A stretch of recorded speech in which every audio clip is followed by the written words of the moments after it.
Hello, jemi në valët e Top Albania Radios në 100 FM. Është prapë e inte dhe jeni duke ndjekur She's on Air. Përshëndetje gjithë ju goca, çuna, gra, bura, kudo që jeni, kudo që ndodheni.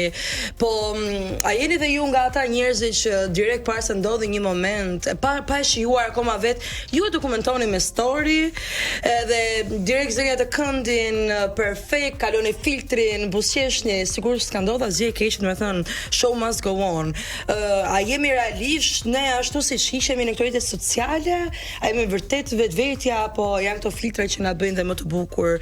Po që besoj do flasim pas pak tamam për këtë temë, se unë mendoj goca që t'ja nisim direkt me thashë themet e javës. Themet tona, po. Tani, nga cili thashë them doja fillojmë? Nga të dojmë. Tani thashë themi më i fundit që ka ndodhur, të gjithë e dim që kemi ndjekur këtu te Top Albania Radio, ka qenë deklarata e Shqipe Hysenaj, Po. që ka bërë për Parashevisi Makun, që ka thënë që i merr burrat të tjerëve.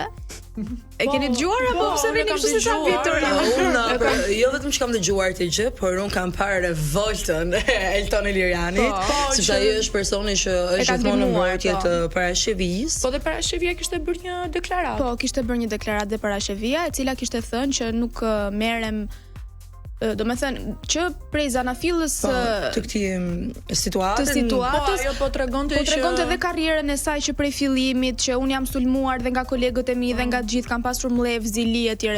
Sepse është një yll, dhe themat e bukura duhet pranuar që gjithmonë sulmohen, por e shqiptohen. Se Shqipja ka bërë këtë deklaratë. Mua më është dukur e tepërt. Personalisht nuk e di çfarë mendimi keni ju goca.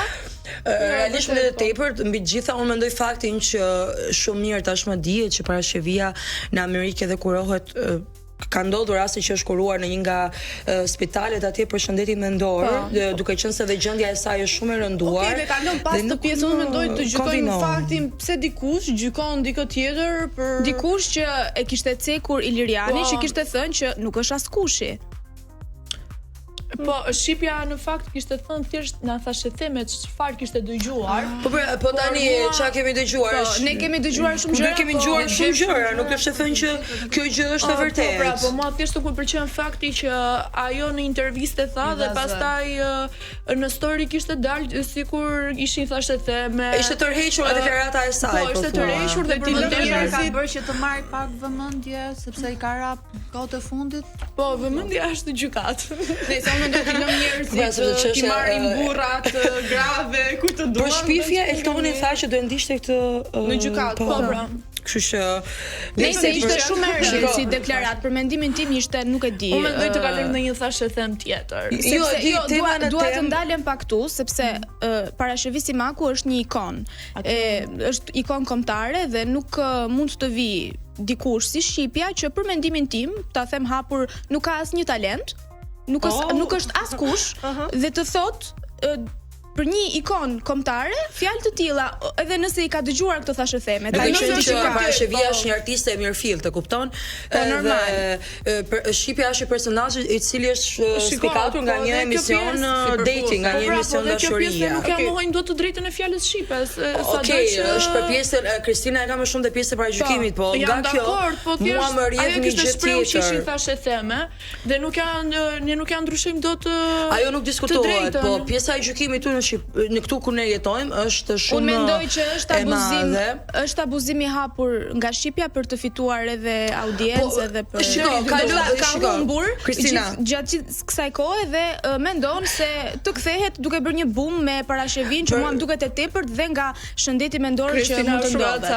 Jo jam sepse për tek kësaj me Shqipe, nuk është ide me fenomenin sepse artistë të mëdhenj shqiptar nuk vlerësohen realisht dhe po vlerësohen njerëz që nuk kanë talent, njihen vetëm për agresivitet, vetëm për debate, për asgjë, përveç show që bëjnë. Do me thënë Shqipja është një show girl, kështu e njohim të gjithë, që ka bërë debate me të gjithë, ka qenë deri diku antipatike për publikun, dhe sot flet përpara Shevin, e cila është një ikon kombëtare që prej fillimit që në kohën e komunizmit. Po ti këtu, mua këtu jo papritur më vjen direkt në mendje rasti i Princ Lekës, ku është një rast tjetër që tregon që kemi tek gratë që i marrin burrat grave të tjerë. Po nuk është e vërtetë dhe nuk duhet gjykuar, sepse Princi ka dalë në një intervistë dhe ka thënë që unë ka pasur një marrëdhënie me ish bashortën, e cila ishte më një marrëdhënie e vërtetë. Jetonim në një shtëpi, po thjesht ishim të ndarë. Po pra, ne ishim të ndarë dhe në sytë e botës, sa ne dinim bënë foto që ishim sikur s'kish ndodhur asgjë.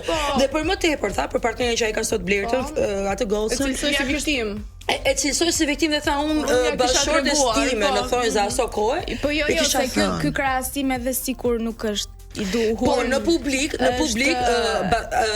partia që sot ka Princ Leka u gjykua sikur ishte futur në mes, çiftit, gjithë ajo propaganda që u bë atë herë, gjithë problemet që u shkaktuan Princit, u gjykua sikur ndodhi nga ajo. Nuk mund të krahasohen këto dy raste. Jo, domethënë janë komplet raste të kundërta.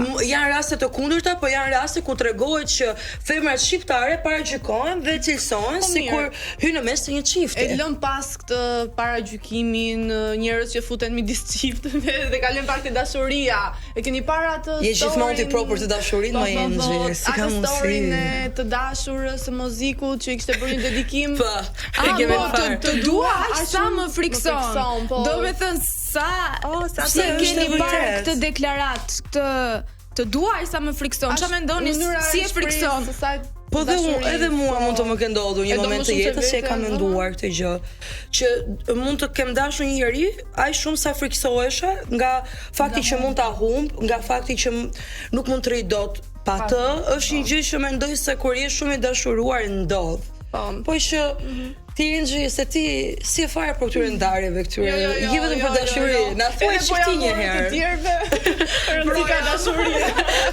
Na thuaj një herë ti si do duket deklarata. Jo, mua më pëlqen shumë fakti që njerëzit e dashuruar ja shprehin njëri tjetrit dashurinë.